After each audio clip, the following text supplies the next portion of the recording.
देखिए, भारतीय जनता पार्टी ध्रुवीकरण और एजेंडे की राजनीति को आगे बढ़ाना चाहती है, देश के अंदर माहौल को खराब करना चाहती है और अडानी के मुद्दे से लोगों का ध्यान भटकाना चाहती है। सबको पता है कि देश के अंदर किस तरह की राजनीति भारतीय जनता पार्टी कर रही है।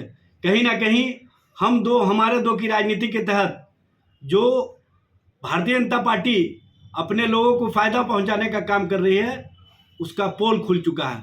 तो उससे ध्यान भटकाने के लिए अब भारतीय जनता पार्टी नए एजेंडे के साथ सामने आई है कि पूरे देश में भाजपा शासित राज्यों में यूसीसी लागू करेंगे।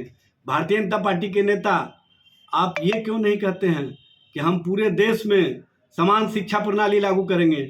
आप ये क्यों नहीं कहते हैं कि देश में समान स्वास्थ्य व्यवस्था लागू करेंगे? आप ये क्यों नहीं कहते हैं कि देश में सभी को नौकरी और रोजगार देने का काम करेंगे? आप वैसी राजनीति करते हैं जो कहीं ना कहीं शॉर्टकट की राजनीति है और इससे नौजवानों के ध्यान को भटकाना चाहते हैं। नौजवानों से आपने वादा किया था कि हर साल 2 करोड़ नौकरी और रोजगार देंगे, उसके संबंध में एक भी वक्तव्य आप लोगों का नहीं आता है।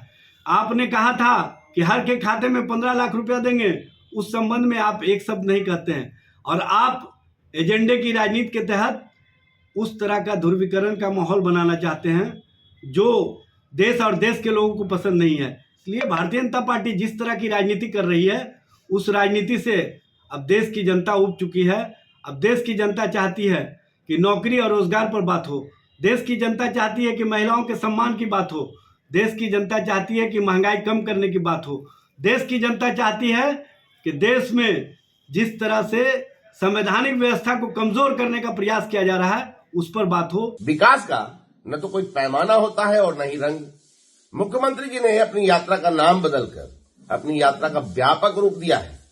प्रगति यात्रा समाज के हर तबके और हर वर्ग की प्रगति का जायजा लेने के लिए की जा रही है। महिला सशक्तिकरण सरकार की प्राथमिकता है। मुख्यमंत्री जी के नेतृत्व में एनडीए सरकार ने महिला सशक्तिकरण की नई मिसाल कायम की है। निकाय चुनाव से लेकर सरकारी नौकरियों में महिलाओं का आरक्षण देकर मुख्यमंत्री जी ने देश दुनिया को बड़ा संदेश दिया है। उन्होंने बता दिया है कि महिला सशक्तिकरण के बिना कोई प्रदेश या देश आगे नहीं बढ़ सकता। लेकिन अफसोस है कि कुछ लोगों की सोच महिलाओं के प्रति बड़ी ओछी है। महिलाओं के प्रति उनकी गंदी सोच उनकी भाषा में दी जाती है। ऐसी मानसिकता वाले लोगों को नारी शक्ति अच्छी तरह सबक सिखाएगी।